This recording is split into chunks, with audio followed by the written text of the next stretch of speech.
नमस्कार। नेपाल टेलिभिजन समाचारमा स्वागत छ। म श्वेता सिन्हा र म देवी सापकोटा। सुरुमा प्रमुख समाचार। कोरोना संक्रमणबाट थप 4 जनाको मृत्यु। स्वास्थ्य सुरक्षा नअपनाए जनस्वास्थ्यमा दुर्घटना हुन सक्ने स्वास्थ्य मन्त्रालयको चेतावनी। लकडाउन खुकुलो भएसँगै देशभर कोरोना संक्रमणको जोखिम बढ्दो। विभिन्न जिल्लामा निषेधाज्ञा। विराटनगरमा पुनः लकडाउन।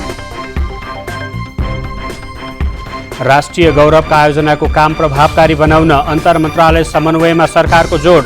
रक्षा मन्त्रालयको वार्षिक समीक्षा। कोरोना महामारीका बीच विश्वका मुस्लिम समुदायले बकरिद मनाउँदै मक्का मदिनामा थोरै मात्र धर्मावलम्बीहरू उपस्थित।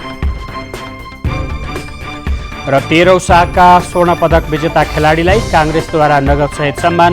80 जना स्वर्ण पदक विजेता सम्मानित।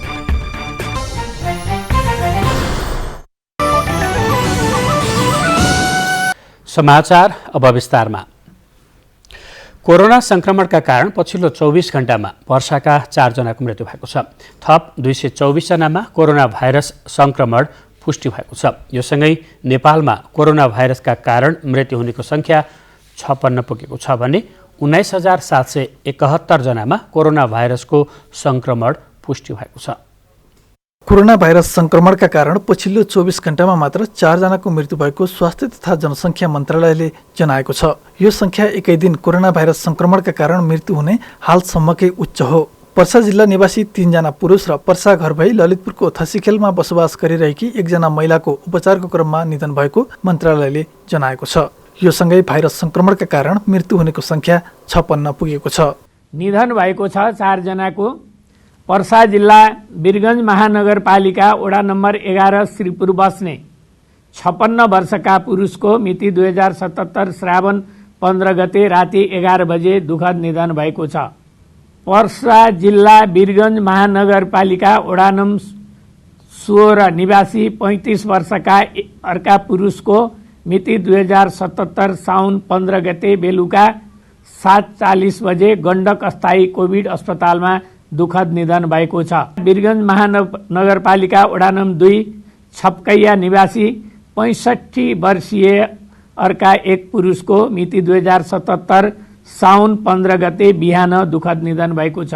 पर्सा जिल्ला वीरगञ्ज महानगरपालिका वडा नम्बर 11 स्थायी घर भई धसीखेल 5 ललितपुर बस्ने वर्ष 65 की एक महिलाको मिति 2077 साउन 16 गते पाटन अस्पतालमा दुःखद निधन भएको छ। मृत्यु हुनेको संख्या 56 पुगेको छ। विगत 24 घण्टामा 10,768 जनाको पीसीआर गर्दा थप 224 जनामा कोरोना भाइरसको संक्रमण पुष्टि भएको छ, जसमध्ये 38 जना संक्रमित काठमाडौँ उपत्यकाका रहेका छन्। यस्तै शुक्रबार मात्र 151 जना संक्रमित निको भएर घर फर्किएका छन्। आजको पीसीआर 10,768 गरी जम्मा 3,75,416 परीक्षण भएको छ। क्वारेन्टिनमा रहनुभएका व्यक्तिहरूको संख्या 12,111 छ। कोभिड-19बाट संक्रमण मुक्त भई गत 24 घण्टामा डिस्चार्ज हुनुहुनेहरूमा जम्मा 151 जना हुनुहुन्छ र आजसम्म डिस्चार्ज हुनुहुने जम्मा 14,379 संक्रमितहरू निको भई घर फर्किसक्नु भएको छ।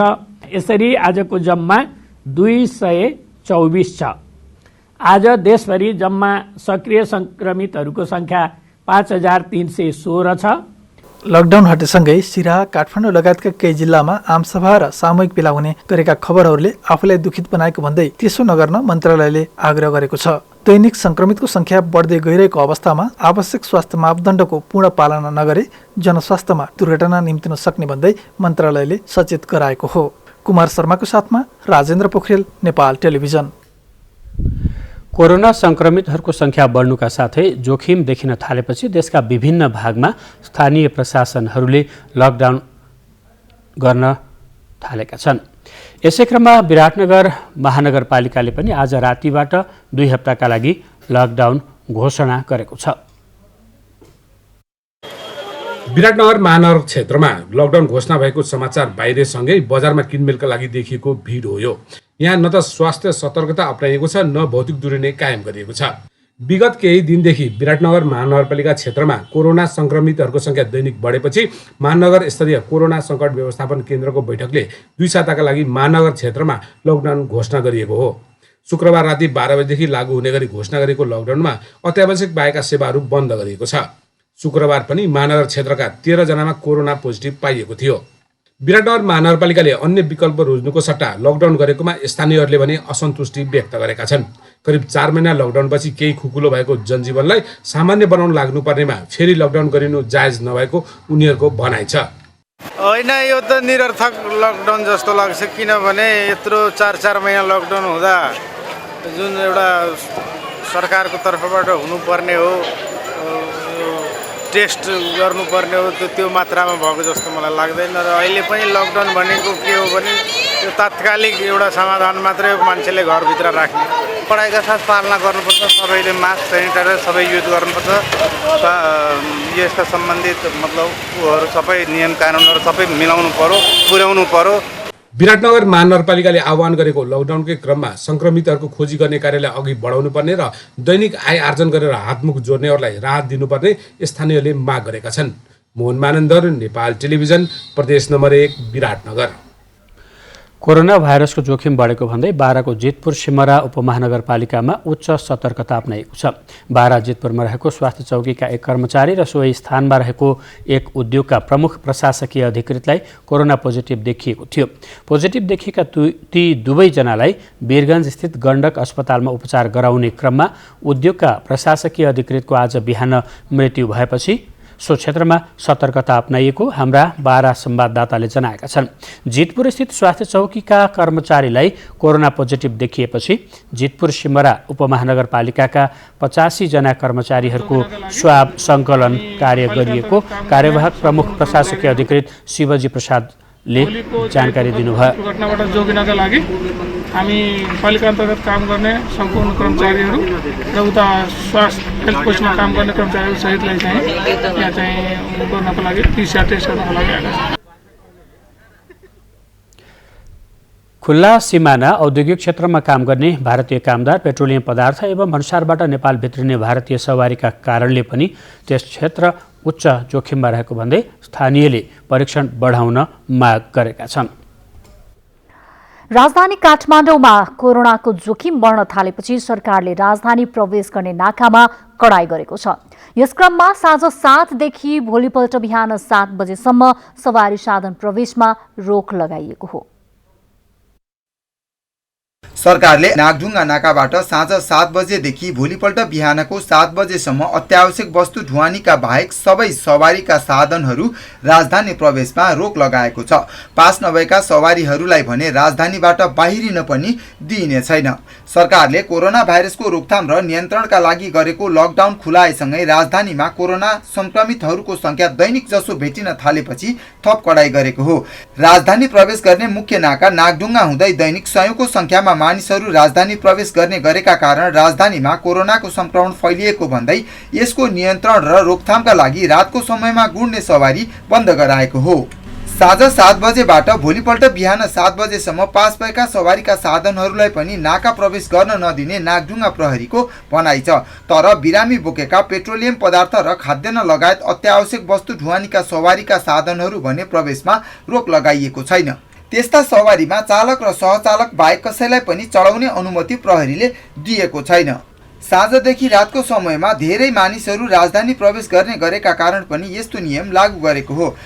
लकडाउन खुलाएसँगै सरकारले अन्तर जिल्ला बाहेक अन्यत्र सार्वजनिक यात्रुवाहक सवारीका साधनहरू चल्न नपाउने भने पनि यातायात व्यवसायीहरूले तराई लगायत राजधानीदेखि नजिकका जिल्लाहरूबाट मानिसहरू सवारीका साधनहरूमा राखी सीमा क्षेत्रमा अलपत्र बनाउन थालेपछि निकै समस्या उत्पन्न भएको हो। यात्रुहरू हिँडेरै राजधानी प्रवेश गर्ने गरेका छन्। आजदेखि हिँडेर राजधानी प्रवेश गर्ने यात्रुहरूलाई पनि प्रहरीले फर्काउन थालेको छ। राजधानी प्रवेशका लागि जरुरी काम भएकाहरूलाई सम्बन्धित जिल्लाका जिल्ला प्रशासन कार्यालयहरूले उपलब्ध गराएको पासको आधारमा मात्र दिउँसोको समयमा नाका प्रवेश गर्न दिइनेछ। आज राजधानी प्रवेश गर्ने सवारीका साधनहरू त्रिभुवन राजपथमा निकै भिड लागेपछि सवारी जाम समेत निकै लामो लागेको छ, जसका कारण सवारी व्यवस्थापनमा समेत प्रहरीलाई निकै समस्या परेको छ।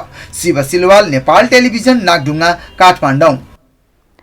कोरोना भाइरसको संक्रमणबाट बच्न भौतिक दूरी कायम गर्नुपर्ने प्रमुख रहेको छ भने त्यसैगरी मास्कको प्रयोग गर्नुपर्ने पनि बारम्बार स्वास्थ्य विज्ञहरूले बताउँदै आएका छन्। भौतिक दूरीका साथै महत्त्वपूर्ण अर्को उपाय हो मास्क। तर कोरोनाको जोखिम कायम रहँदा पनि मास्क नलगाउने र स्वास्थ्य सावधानी नअपनाउने गरेको पाइएको छ। यसै कुरालाई विचार गरी स्वास्थ्य तथा जनसङ्ख्या मन्त्रालयले मास्कको प्रयोगलाई अनिवार्य रूपमा पालना गर्न आग्रह गरेको छ। मन्त्रालयका प्रवक्ता डाक्टर जागेश्वर गौतमले मास्क प्रयोग गर्न सबैलाई आग्रह गर्नुभएको छ। अस्पताल, कार्यालय, सपिङ मल, तरकारी वा खाद्यान्न पसलमा जतासुकै भिडभाड नगरौँ। एक अर्को व्यक्तिबीच कम्तीमा 2 मिटर टाढा बसौँ। हात मिलाउने र अङ्कमाल गर्नुको साटो टाढैबाट मुखले बोलेर आफ्नो संस्कार अनुसार नमस्कार गरौँ। यातायातका साधनमा, कार्यालयहरूमा, पसलहरूमा, अस्पतालमा जहाँ जाँदा पनि नाक मुख राम्ररी छोपिने गरी मास्कको प्रयोग गरौँ। लकडाउन हटाइएपछि डडेलधुरा सदरमुकाम सहितका बजारमा नागरिकहरूले मास्क लगाउन छोडेपछि प्रहरीले कडाई गर्न थालेको छ। मास्क नलगाएर बजारमा हिँडुलका साथै यातायातका सवारी साधन चलाउनेलाई प्रहरीले कारवाही गरेको हो।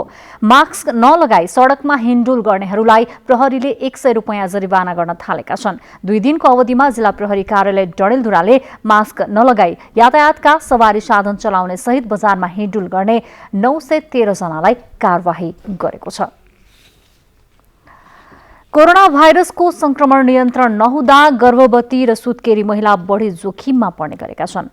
गर्भवती र सुत्केरी महिलालाई कोरोना संक्रमणबाट बचाउन कस्ता सावधानी आवश्यक छ त भन्ने बारेमा तयार पारिएको प्याकेज कोरोना केयर अबको प्रस्तुतिमा।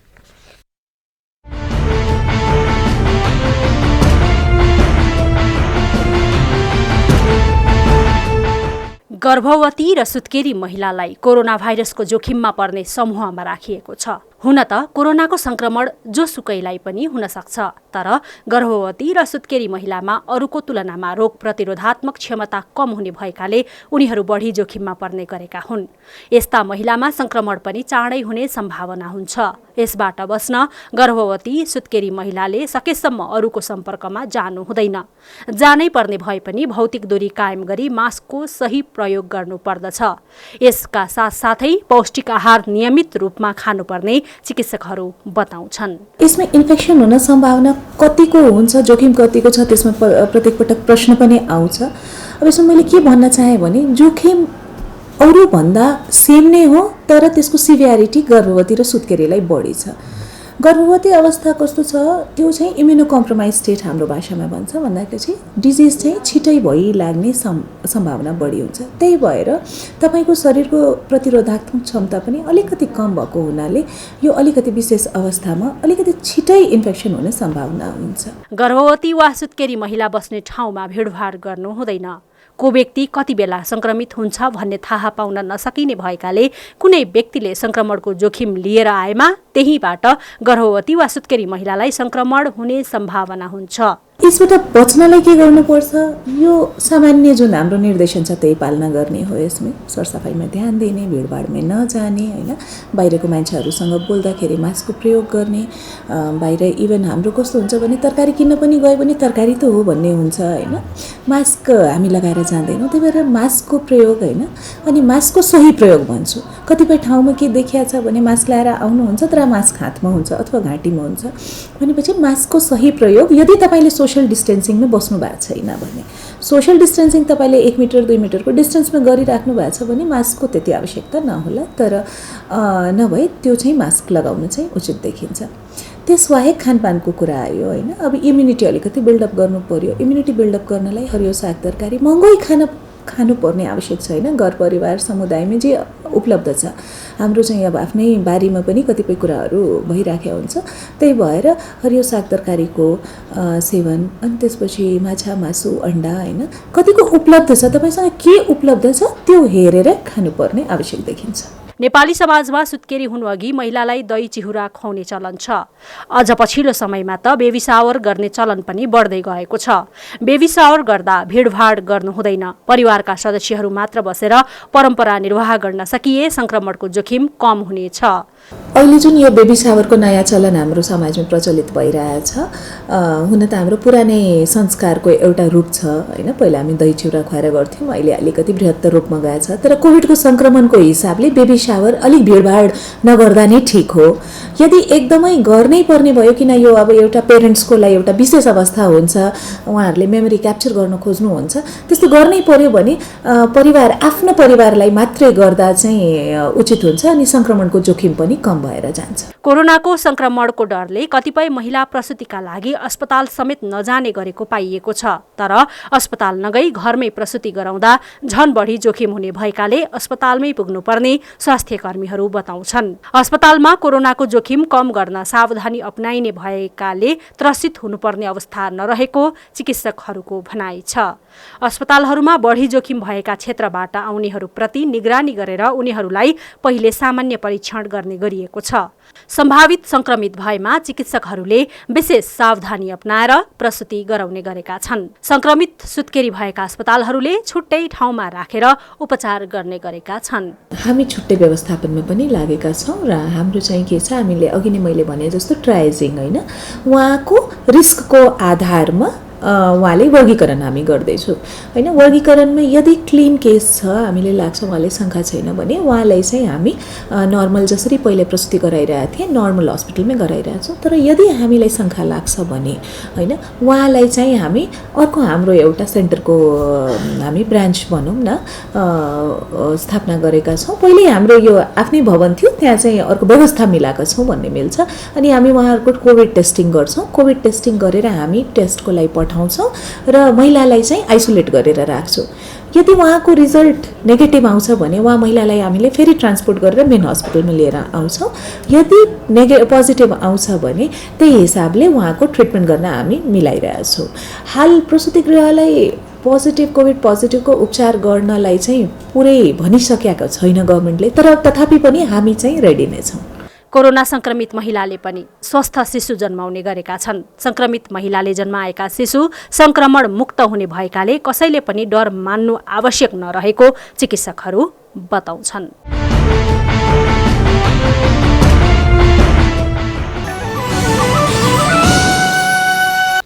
उपप्रधानमन्त्री एवं रक्षा मन्त्री ईश्वर पोखरेलले राष्ट्रिय गौरवका आयोजना र सरकारका कार्यक्रमको कार्यान्वयनका लागि अन्तर मन्त्रालय समन्वयलाई प्रभावकारी बनाउन मन्त्रालय र मातहतका निकायलाई निर्देशन दिनुभएको छ।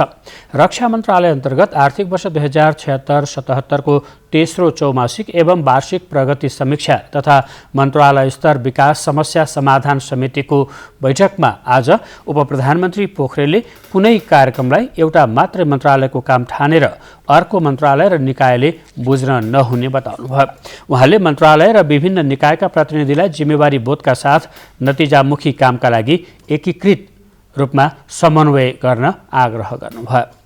भर्टिकल लिडरसिप मात्रै होइन, होरिजेन्टल रिलेसन पनि हुनुपर्छ। हाम्रो के देख्छु भने यो चाहिँ भर्टिकली कुरा गर्ने, त्यसमा सिपालु हुने, त्यहाँबाट त्यहाँ, त्यहाँबाट त्यो विभाग, त्यहाँबाट त्यहाँ गयो, फाइल पठायो, फाइल पुगेको छ, दर्ता भएको छ भन्यो, त्यो भएरै भने अब, तर त्यतिले मात्रै पुग्दैन। होरिजेन्टली पनि हाम्रो चाहिँ रिलेसन हुनुपर्छ। होरिजेन्टल रिलेसन भएन भने हाम्रा कामहरू औपचारिकतामा सीमित हुन्छन्। राष्ट्रिय योजना आयोगका उपाध्यक्ष डाक्टर पुष्पराज कँडेलले दुई मन्त्रालयको समन्वयमा समाधान गर्न सकिने विषय आफै समाधान गर्न आग्रह गर्नुभयो। बजेट कम भएको कारणले गर्दा नयाँ कार्यक्रममा कहीँ पनि नजाने, पुरानो परम्परागत चाहिँ एज युजुअल मात्रै चलाउने भन्ने हिसाबले सोचियो र त्यही कारणले यो बजेट कम हुन गएको हो। त्यसमा अन्यथा केही होइन, समग्र सबैको यो प्रभाव परेको हो। यो कोभिडले पारेको एउटा इम्प्याक्ट हो भन्ने कुरा हामीले चाहिँ बुझ्नुपर्ने हुन्छ। प्रधान सेनापति पूर्णचन्द्र थापाले पुनर्निर्माणको कार्य सम्पन्न नहुँदा सेनाको आधुनिकीकरणमा चुनौती देखा परेको उल्लेख गर्नुभयो।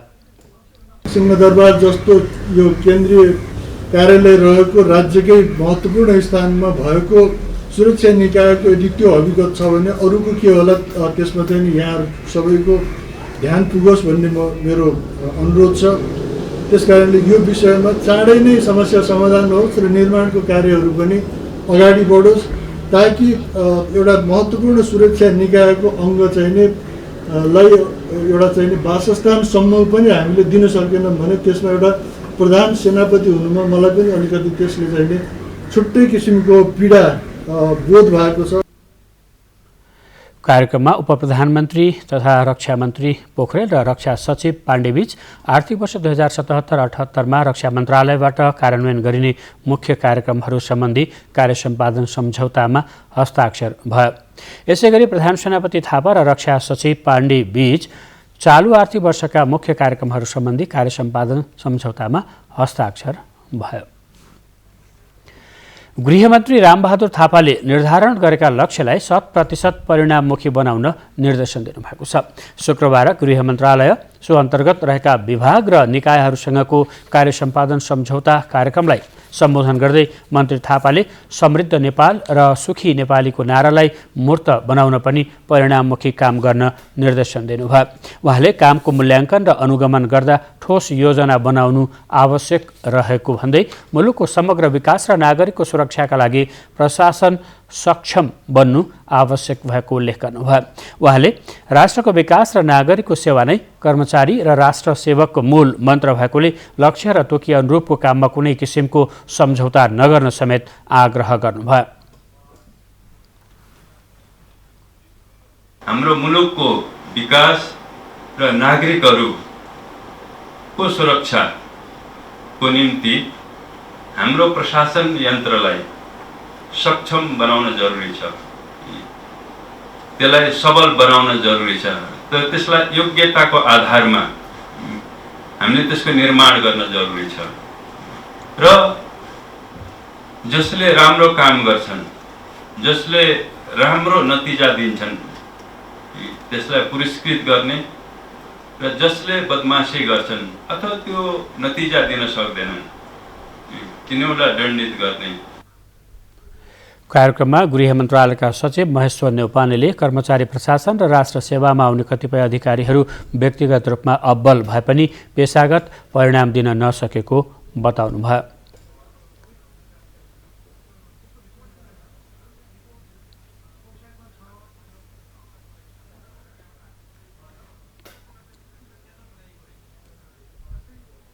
तपाईहरुका बाधा अड्काउ तपाईहरुले कार्य सम्पादन उपलब्धि हासिल गर्ने क्रममा जहाँनेर बाधा अड्काउ पर्छ, जहाँनेर अप्ठ्यारा हुन्छन् त्यो कानुन सम्मत रूपमा फुकाउन, जथाभावी गर्ने भन्ने कुरो त हुँदैन, तर कानुन सम्मत रूपमा फुकाउन, त्यसलाई चाहिँ विधिसम्मत रूपमा एउटा टुङ्गोमा पुर्याउन तपाईहरुसँगै म सधैँ हरहमेशा हुनेछु। गृहमन्त्रीको उपस्थितिमा मन्त्रालयका सचिव र नेपाल प्रहरी, सशस्त्र प्रहरी, कारागार व्यवस्थापन विभाग, अध्यागमन विभाग, उपत्यकाका प्रमुख जिल्ला अधिकारी लगायत 15वटा निकाय र विभागसँग कार्य सम्झौता भएको थियो।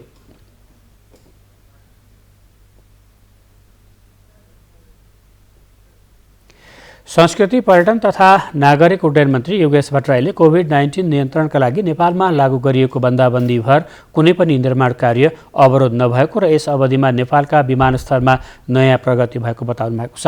काठमाडौँस्थित त्रिभुवन अन्तर्राष्ट्रिय विमानस्थलको धावन मार्ग विस्तारको काम सकिएको जानकारी दिँदै आज विमानस्थलको निरीक्षण भ्रमण गर्ने क्रममा मन्त्री भट्टराईले सो कुरा बताउनु भएको हो।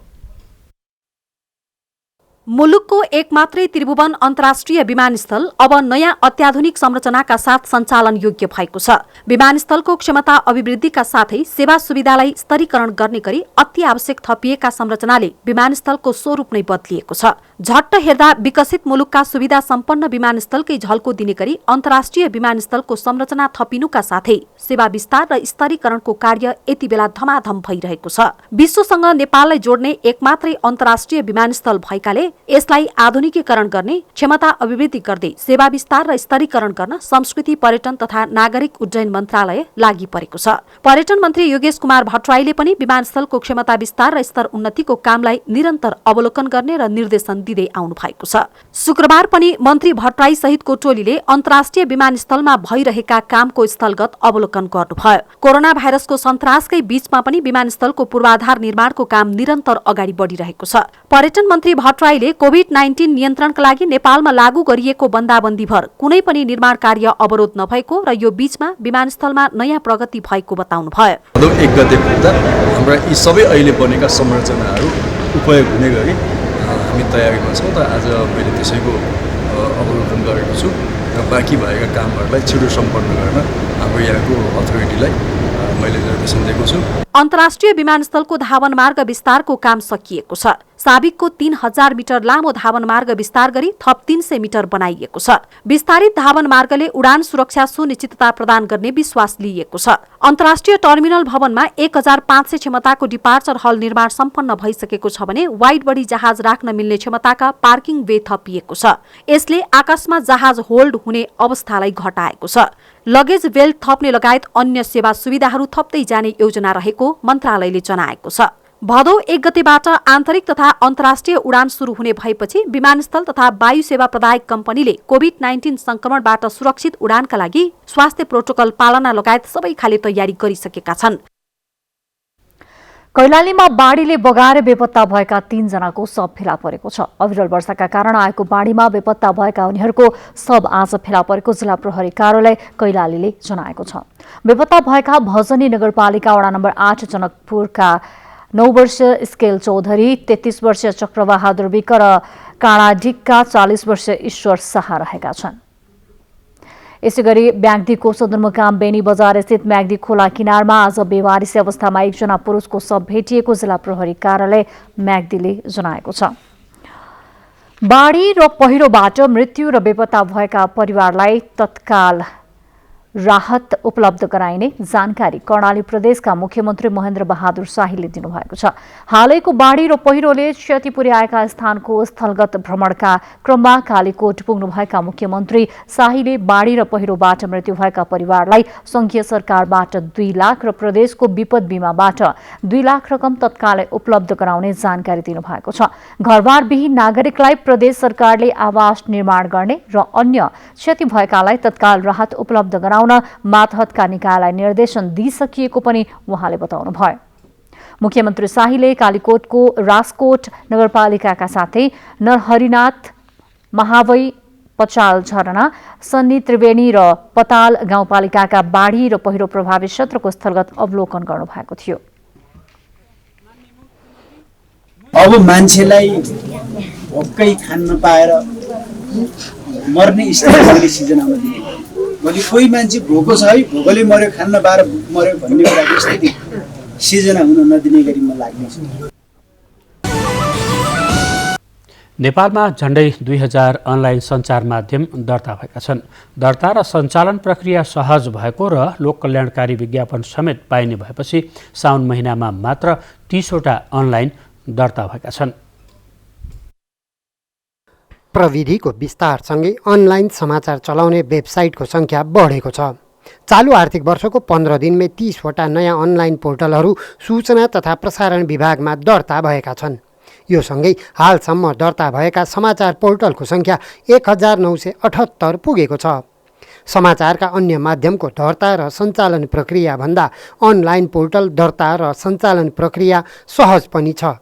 साथै चालु आर्थिक वर्षको बजेटमा अनलाइन सञ्चार माध्यमहरूबाट पनि सार्वजनिक सरोकार र लोक कल्याणकारी विज्ञापन प्रसारण गर्ने व्यवस्था गरिएको छ। यी सबै कारणले अनलाइन दर्ता गर्नेको सङ्ख्या बढेको देखिएको छ। अनलाइनबाट छिटो समाचार पाइन्छ भन्ने त्यो पनि एउटा धारणा होला। दोस्रो कुरो, अनलाइन दर्ता गर्न सजिलो छ। अनलाइन दर्ता गर्न कुनै शुल्क लाग्दैन, त्यसै गरी नवीकरण गर्न पनि कुनै शुल्क लाग्दैन। अब सञ्चार प्रतिष्ठानको रूपमा 3 जना भए यो दर्ता गर्न सकिन्छ। त्यसै गरी अब अरू सामान्य कागजातहरू ल्याउनु भयो भने यो दर्ता हुन्छ। आचार संहिताको हकमा उनीहरूको चाहिँ कुनै बदमासी गरेको रहेछ होइन, अन्यथा चाहिँ समाचार प्रकाशन गरेको रहेछ भने त्यसको नियमन प्रेस काउन्सिलले गर्छ। अब हाम्रो सन्दर्भमा हामीले सञ्चारगिरीहरूलाई अनुगमन गर्छौँ र त्यो अनुगमन गर्न हामी संयुक्त रूपमा प्रेस काउन्सिल, न्यूनतम पारिश्रमिक निर्धारण समिति यी तीनवटा निकाय मिलेर हामी अनुगमन गर्छौँ। दर्ता भएका सबै अनलाइन सञ्चालनमा रहे नरहेको बारेमा भने विभागले नियमन गर्न सकेको छैन। जथाभावी रूपमा समाचार प्रकाशन प्रसारण गरेको भन्दै गुनासो आउन थालेपछि प्रेस काउन्सिल नेपालले 101 वटा अनलाइन सञ्चार माध्यमलाई कारबाही समेत गरेको छ। विनिता रिजालका साथ रविचन्द्र पराजुली, नेपाल टेलिभिजन। नेपाली सेनाले सैनिक कल्याणकारी कोष मार्फत स्वास्थ्य, शिक्षा, सिप तथा स्वरोजगार र सुविधा तथा सहुलियत गरी 4 कार्यक्रम सञ्चालन गर्दै आएको छ। यी कार्यक्रम मार्फत बहालवाला, भूतपूर्व सैनिकका हिताधिकारी र गैर सैनिक व्यक्तिहरू पनि लाभान्वित भएको कोषले जनाएको छ।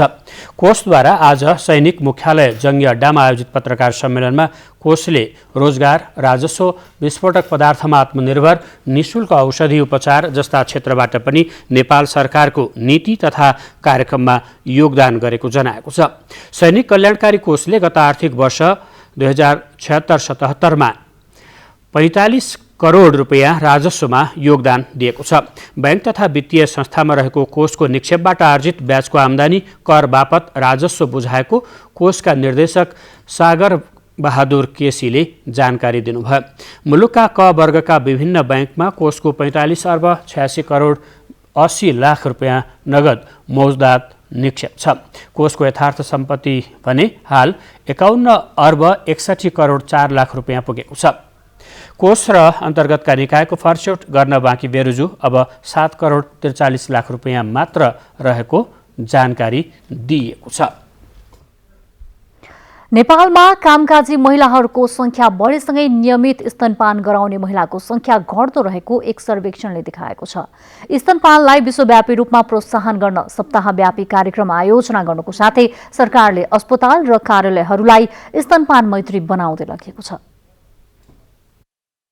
आमाको दूध अमृत समान हुने भए पनि नेपालमा शिशु जन्मेको 1 घण्टाभित्र स्तनपान गराउने महिलाको संख्या 55% मात्रै छ। 66% महिलाले मात्र पूर्ण स्तनपान गराउने गरेको तथ्याङ्क छ। यसैगरी 79% महिलाहरूले 2 वर्षसम्म स्तनपान गराउने गरेका छन्। नेपालमा शिशुलाई कहिल्यै पनि स्तनपान नगराएका महिलाहरूको संख्या 1% छ।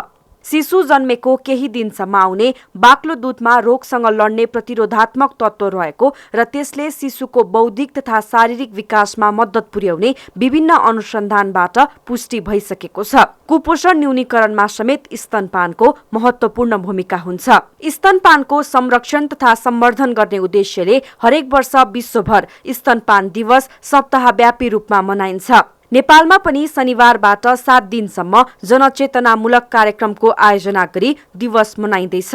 सन् 1992 देखि मनाइँदै आएको विश्व स्तनपान दिवसको यस वर्षको नारा स्वस्थ र सुन्दर संसार, स्तनपान एकमात्र आधार भन्ने रहेको छ। देशका साथै प्रदेशका सबै स्थानीय तहहरूमा स्तनपानको महत्त्व झल्काउन विभिन्न जनचेतनामूलक कार्यक्रमको आयोजना गरिँदैछ।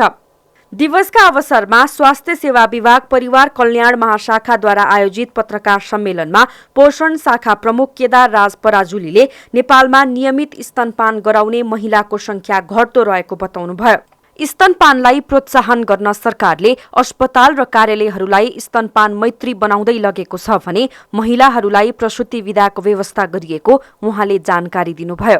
स्तनपान कम गराउने प्रवृत्तिकै कारण 78% बालबालिका अस्वस्थकर खाजा र जङ्क फुड खाने गरेको तथ्याङ्क महाशाखाको छ। क्यामेरामा कृष्णहरि बखुन्चेका साथ महाप्रसाद लामिछाने र छहरा दवाडी, नेपाल टेलिभिजन समाचार, काठमाडौँ। न्यायपालिकाको मुहानका रूपमा रहेको न्याय परिषदका निर्णयहरू विवाद रहित बनाउनका लागि कानून व्यवसाय र न्यायिक पत्रकारले न्याय परिषदको संरचनालाई थप सुदृढ बनाउनु पर्ने विचार व्यक्त गर्नुभएको छ। न्यायालयको छवि बचाउन न्याय परिषदले निर्वाह गर्नुपर्ने भूमिकाका विषयमा संचार केन्द्र नेपालले आयोजना गरेको कार्यक्रममा न्याय परिषदको संरचनामा सुधार गर्नुपर्ने बताइएको हो। न्याय परिषदमा बार एसोसिएसन र सरकारका तर्फबाट नियुक्त हुने अधिवक्ता र कानून मन्त्री समेत 3 जना राजनैतिक व्यक्ति सदस्य रहँदा पनि न्याय परिषदमा परेको उजुरीको सुनवाई नभएको सहभागी वक्ताहरूले बताउनुभयो। न्यायपालिकामा विकृति नघटेको र कतिपय निर्णयहरू विवादित बन्ने गरेको भनाई उहाँहरूको थियो। कार्यक्रममा नेपाल बार एसोसिएसनका पूर्व अध्यक्ष शेरबहादुर केसीले देशले न्यायिक निकायहरूमा स्वतन्त्र व्यक्तित्वहरू खोजेकाले न्याय परिषद सर्वोच्च अदालतबाट अवकाश प्राप्त न्यायाधीशको अध्यक्षतामा पूर्ण रूपले स्वतन्त्र व्यक्तित्व राखेर गठन हुनुपर्ने विचार व्यक्त गर्नुभयो। बारको प्रतिनिधिलाई पनि जस्तो अहिले उमेरको हद सर्वोच्च अदालतको न्यायाधीश हुनलाई 45 वर्ष पुगेको 65 वर्ष नकाटेको भन्छ। न्याय परिषदमा त्यो उल्लङ्घन भएको छ। 65 वर्ष पुगेपछि पनि त्यहाँ न्याय परिषदको सदस्य नियुक्ति गर्ने चलन चलिआएको छ। हामीले पनि गर्यौँ, अहिले पनि त्यो भइरहेको छ। सर्वोच्च अदालतको संवैधानिक परिषदमा मुद्दाको सुनवाई नगर्नाले संवैधानिक विवादहरू निरूपण हुनबाट रोकिएको गुनासो पनि कार्यक्रमका वक्ताहरूले गर्नुभएको थियो। लकडाउनका कारण रोजगारी गुमेर समस्यामा परेका विपन्न परिवारलाई राहत वितरण गरिएको छ। रोटरी क्लब अफ दिल्ली बजारले बिहान बेलुकाको छाक टार्ने मुस्किल परेका विभिन्न 125 परिवारलाई दाल, चामल, पिठो, नुन, तेल, चिउरा, चिनी लगायतका खाद्य सामग्री वितरण गरेको हो। विभिन्न जिल्लाबाट काठमाडौँमा आई दैनिक ज्याला मजदुरी गरेर जीवनयापन गरिरहेका तर लकडाउनका कारण रोजगारी गुमेका परिवारलाई राहत वितरण गरिएको हो। वडा कार्यालयको सहकार्यमा काठमाडौँ महानगरपालिका वडा नम्बर 29 र 30 मा बसोबास गर्ने विपन्न परिवारलाई छनौट गरी राहत वितरण गरिएको हो। अब आर्थिक समाचार।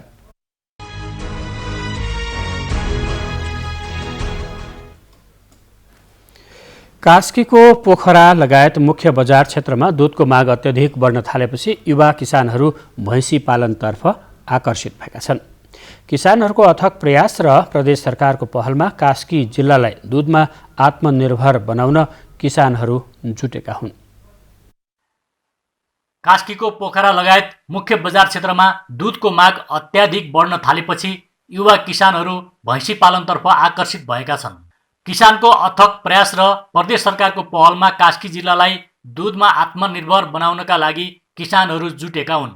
कोरोना भाइरसको जोखिमबाट सतर्कताका लागि देशैभरि लकडाउन गरिएपछि किसानहरूले पाल्दै आएका गाई भैँसीको दूध उत्पादन र बिक्री वितरणमा समस्या हुँदै आएको थियो। कास्की जिल्लामा साना ठुला गरी 40-45 जना किसानहरूले व्यावसायिक रूपमा भैँसी पालन गर्दै आएका छन् भने करिब 2 लाख लिटर दूध उत्पादन हुँदै आएको छ। जिल्लामा हरेक दिन 3 लाख लिटर भन्दा बढी दूधको माग बढ्दै गएपछि दूधको माग पूरा गर्न र युवाहरूका लागि रोजगारीतर्फ प्रोत्साहन गरी देशमै उत्पादन बढाउनका लागि आफू पनि भैँसी पालनतर्फ लागेको र विदेश पुगेर भौतारिनुभन्दा स्वदेशमै कृषि कर्मतर्फ लाग्नुपर्ने माता मनोकामना कृषि फर्मका सञ्चालक राजेश गुरुङले बताउनु भएको छ। नेपालमै हामीले चाहिँ अहिले चाहिँ कृषि रोजगारी कार्यक्रम राम्रो आएको छ। सरकारलाई मद्दत गर्ने काम हामीले गर्नुपर्छ। सरकारले उहाँलाई ब्याङ्कको ब्याज राम्रोसँग मिना गरेर उहाँलाई सहुलियत दिने। कोभिड-19 को जोखिम बढेसँगै मासुको प्रयोग घट्दै गएको हुँदा दूधको माग बढेकाले दूध उत्पादन बढाउन र भैँसी पालन व्यवसायलाई व्यवस्थित बनाउनका लागि सरकारले पशुपालन गर्ने वास्तविक किसानहरूको पहिचान गरी अनुदानको उचित व्यवस्थापन, पशुको निशुल्क बिमा साथै सस्तो ब्याजमा बैंकको ऋण उपलब्ध गराई प्रोत्साहित गर्नुपर्ने किसानहरूको माग छ। परशुराम शर्मा, नेपाल टेलिभिजन, गण्डकी प्रदेश, कास्की, पोखरा।